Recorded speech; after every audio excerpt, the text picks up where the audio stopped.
रामटेकमध्ये शेतकऱ्यांच्या विविध मागण्यांकरिता किसान जन आक्रोश मोर्चा काढण्यात आला आहे। खासदार श्यामकुमार बर्वे यांच्या नेतृत्वाखाली निघालेल्या या मोर्चात मोठ्या संख्येने शेतकरी, नागरिक आणि काँग्रेस कार्यकर्ते सहभागी झाले। शेतकऱ्यांच्या 9 सूत्रीय मागण्यांकरिता शासनाला निवेदन देत मागण्या तातडीने पूर्ण करण्याची मागणी करण्यात आली आहे। रामटेकच्या लंबे हनुमान मंदिर परिसरातून किसान जन आक्रोश मोर्चाला सुरुवात झाली। गांधी चौक आणि डॉक्टर बाबासाहेब आंबेडकर चौक मार्गे मोर्चा रामटेक एसडीओ कार्यालय परिसरात पोहोचला। यावेळी शेतकऱ्यांच्या प्रश्नांवर प्रमुख वक्त्यांनी सरकारचे लक्ष वेधलेत।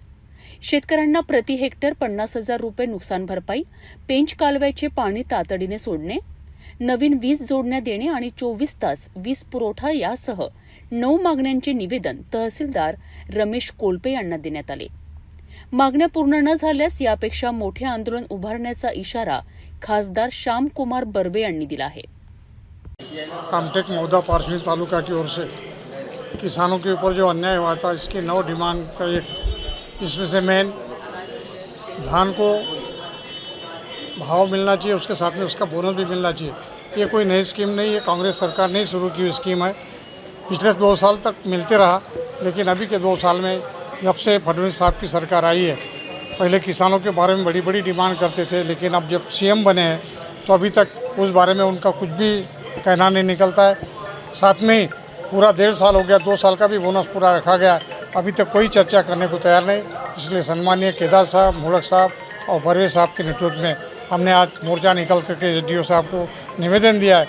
और इस पर भी यदि ये सरकार नहीं मानती होगी तो सोई सरकार को जगह नहीं के लिए इससे बड़ा भी आंदोलन हम किसान लोग मिल करके छेड़ेंगे। महाराष्ट्र सरकार राज्यात राज करत आहे आणि यांनी दिलेले जे आश्वासन आहे, मग ते शेतमालाला दुप्पट भाव असेल, आमच्या शेतकऱ्यांच्या विजेचा विषय असेल, परंतु सर्वात मुख्य विषय म्हणजे आमच्या धानाचा बोनस, जे महाविकास आघाडी सरकारमध्ये त्यावेळेसच्या सरकारने करून ठेवलेली जी उपाययोजना आहे ते आज 1.5 वर्ष झाले, पण आमच्या शेतकऱ्याला धानाचा बोनस मिळाला नाही।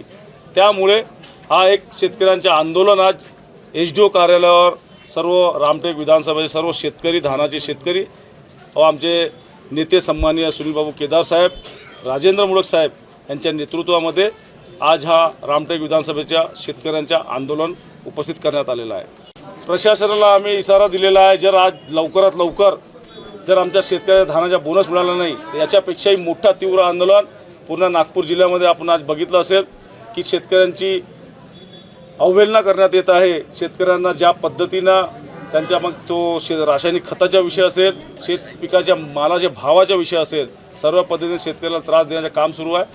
त्या उद्देशाने जर आज धानाचा बोनस मिळाला नाही तर आम्ही तीव्र आंदोलन करू, हा इशारा देण्यात आला आहे। त्याचकरिता आज हा आंदोलन करण्यात आले। शेतकऱ्यांच्या मागण्यांवर शासन काय निर्णय घेते याकडे आता रामटेकसह पारशिवनी आणि मौदा तालुक्यातील शेतकऱ्यांचे लक्ष लागले आहे।